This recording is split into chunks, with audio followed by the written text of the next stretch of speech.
They were born before television even existed, survived wars, trends, and revolutions. And today, almost a century later, they still captivate audiences with boundless spirit and timeless talent. Their stories stretch from World War II to viral TikTok clips. And unlike many of their famous peers, these legends are still here to tell the tale. Eva Marie Saint. Born July 4th, 1924 in Newark, New Jersey, Eva Marie Saint's journey began far from Hollywood. After college, she worked as an NBC page and hustled in New York's radio and early TV scene, earning the nickname the Helen Hayes of television before most people even knew her name. Then something extraordinary happened. In 1954, she landed her very first movie role in On the Waterfront opposite Marlon Brando, and walked away with an Academy Award. Paid only $7,500, she delivered a performance so raw and riveting that Oscar voters couldn't resist. But what happened next was even more intense. Director Elia Kazan used psychological tricks on set. He ordered her not to let Brando into a room, no matter what. Then watched sparks fly when Brando teased her relentlessly. That tension translated into unforgettable on-screen emotion. In 1959, Alfred Hitchcock cast her in North by Northwest and transformed her image completely. He personally selected her wardrobe, coached her voice to a softer, lower tone, and insisted she lock eyes with Cary Grant and keep her hands still. The result was pure elegance and one of cinema's most iconic heroines. She never chased every script. Over nearly 8 decades, she appeared in only about 20 feature films, choosing each role with care. From powerful dramas like Exodus and A Hatful of Rain to the witty comedy The Russians Are Coming, The Russians Are Coming. She even returned in Superman Returns 2006 as Ma Kent, while footage of Brando played as Superman's father, a full-circle moment that highlighted a career spanning generations. But how did she stay grounded through it all? She married director Jeffrey Hayden in 1951, and they stayed together for 65 years until his passing. That rare Hollywood love story kept her rooted in family and faith. Even when she wasn't acting on screen, she remained busy, performing stage readings, mentoring young writers, and supporting the arts. She never stopped giving back to the community she adored. What happened next was simply inspiring. At 97, she stepped away from acting in 2021. Few stars ever enjoy nearly 80 years in the business, and even fewer do it with such grace and integrity. Now at 100, she stands as Hollywood's oldest living Academy Award winner, and a living link to the golden age of cinema. Her life story stretches from black and white TV to today's digital world, and her legacy continues to shine. Mel Brooks. He burned comedy into pop culture, and at 98, he is still tossing out punchlines like fireworks. Born in 1926, Mel Brooks stands just shy of a century, yet glows with the energy of a kid who snuck into the circus. An Emmy, a Grammy, an Oscar, and a Tony? He owns them all. Then in 2024, the Academy handed him an honorary Oscar, proving the spotlight never leaves a true jester. His rocket launch began in television's dawn. As a fresh writer on your show shows, he hurled jokes faster than cameras could blink. And he did it beside future legends Neil Simon and Woody Allen. Brooks spun a seemingly impossible concept, a musical that poked fun at Hitler, into the producers. Audiences gasped and howled, and the film won him an Oscar. Years later, he flipped the same tale into a record-breaking Broadway smash, proving lightning can strike twice if the ringmaster is fearless. The 1970s became his gold mine. In 1974, he fired off Blazing Saddles and Young Frankenstein in the very same year. One blasted racism in the Old West with a joke each heartbeat, while the other romanced classic monster movies in glorious black and white. Gene Wilder dazzled in both. Yet Brooks still stole scenes by slipping into 5 secret roles across Blazing Saddles without taking credit. What a whirlwind. Behind the laughter, he showed surprising depth.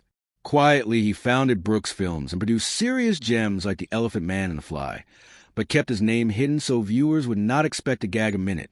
That level of self-awareness is pure creative genius. His private world sparkled too. Mel stayed married to actress and Bancroft for 41 years, a Hollywood miracle built on shared mischief.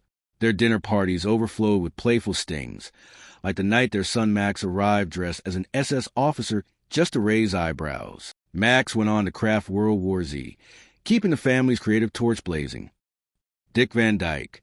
Meet Dick Van Dyke, born in 1925.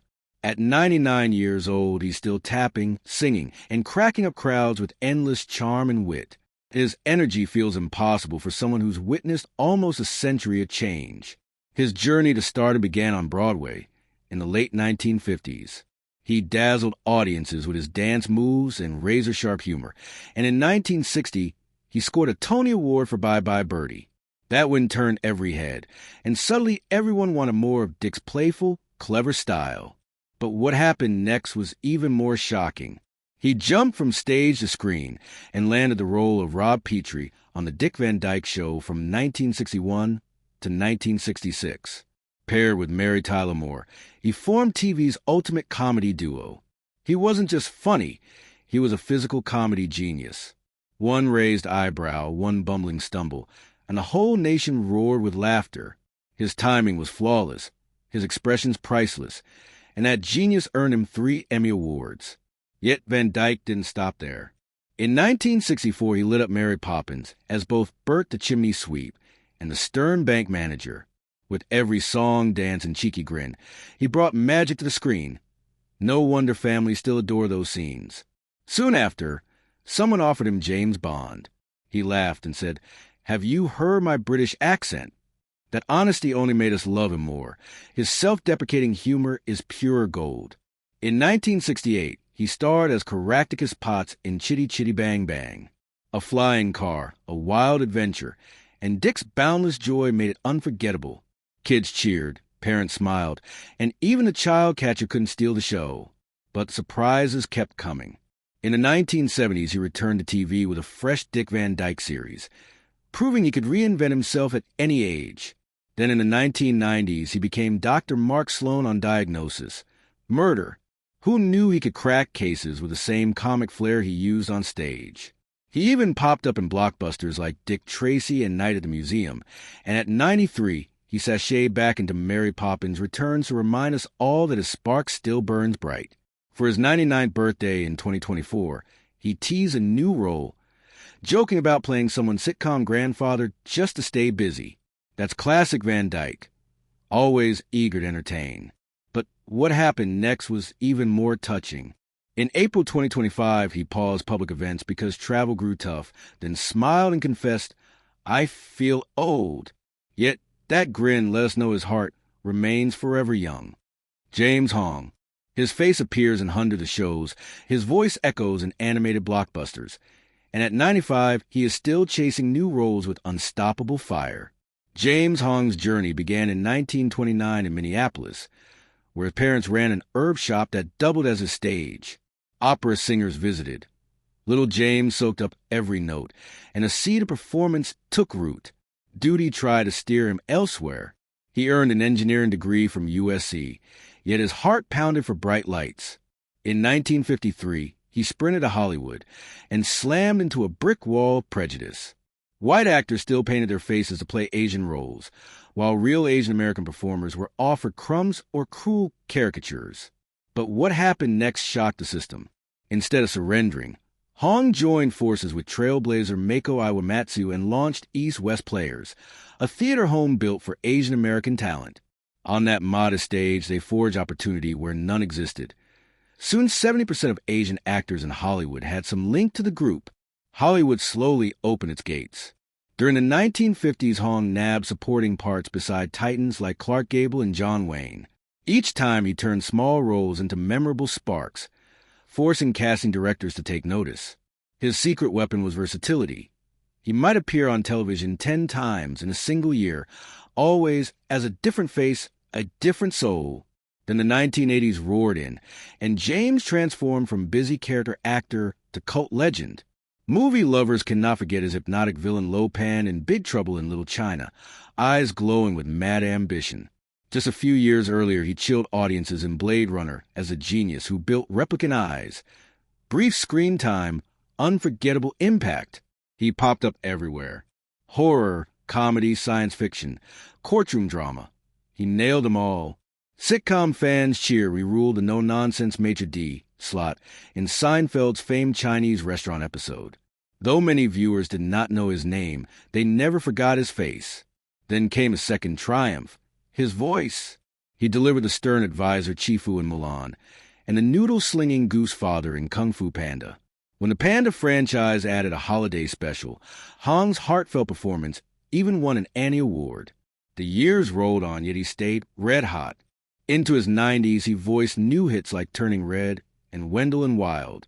Then magic struck again in 2022. Hong took a major role in the multiverse adventure Everything Everywhere All at Once and helped the cast seize the Screen Actors Guild's top ensemble prize. His smile on that stage said everything. But the long-overdue honor arrived next. In 2022, the Hollywood Walk of Fame finally placed a star, the oldest recipient ever. Lion dancers filled the sidewalk and big names like Jamie Lee Curtis and Daniel Day Kim cheered, celebrating a lifetime that broke every barrier. Hong never hides a truth about early Hollywood. He played plenty of Chinaman stereotypes, hats tilted, fake accents forced. He grabbed each role, turned it unforgettable, then used that credit to step forward, dragging the door wider every time. Jacqueline White. She shone for only a decade, yet the glow never faded. Jacqueline White was born in Beverly Hills in 1922 and stepped by chance into the bright glare of studio lights. During a simple UCLA theater class, a casting scout spotted her, and that flash of luck yanked her into MGM at age 17. Early days felt like a waiting game. MGM kept her near the background while its bigger names grabbed the limelight. Yet each tiny role sharpened her craft. She shared the screen with comedy giants Laurel and Hardy and air raid wardens, added grace to Song of Russia, and reunited with friends in Three Hearts for Julia. Every small win nudged her closer to a breakout. Then suspense struck. In 1947, she left MGM for RKO Pictures, hungry for parts that matched her quiet power. The gamble paid off fast. RKO pushed her from supporting act to second lead, and even top billing on smaller features. Finally, audiences saw her full range. Crossfire came first and hit like a thunderclap. The film ripped into anti-Semitism with raw honesty, and White held her own against hard-edged co-stars. That same busy year, she softened her tone in Banjo and raced through Mystery in Mexico with steady nerve. Western dust soon swirled around her. In Return of the Bad Men, she shared scenes with Randolph Scott, whom she later praised as kind and respectful. Two more horse-driven adventures cemented her as a reliable face beneath a cowboy hat. But the role that sealed her legend crept up when she least expected it. After marrying Bruce Anderson in 1948, she moved to Wyoming and nearly closed a Hollywood chapter for good. Then, during a casual visit to Los Angeles, she bumped into director Richard Fleischer and producer Stanley Rubin in the RKO cafeteria. They begged her to join a low-budget noir titled The Narrow Margin. She said yes, unaware she was walking into a classic. Filming wrapped quickly, yet fresh drama rose off-screen. RKO's new owner Howard Hughes shelved the movie for 2 years, debating whether to reshoot it with bigger stars. In the end, he trimmed only a few scenes and unleashed it mostly untouched. Critics erupted with praise. Then, in a move as bold as any headline, Jacqueline White stepped away. She was only 28, yet chose family over fame, raising 5 children among Wyoming's open skies, while Hollywood churned on without her. Her marriage lasted more than 50 years, until Bruce's passing in 2000, a testament to priorities set firmly in love rather than spotlight glitter. Occasional festival visits reminded fans that the golden age was lived by real people, not just legends on posters. Seeing her in person, younger viewers felt the past breathe, and her gentle stories made that distant era feel close. Now 102, Jacqueline White remains a living link to classic noir. Viewers discover The Narrow Margin for the first time and marvel at her calm, yet electric presence.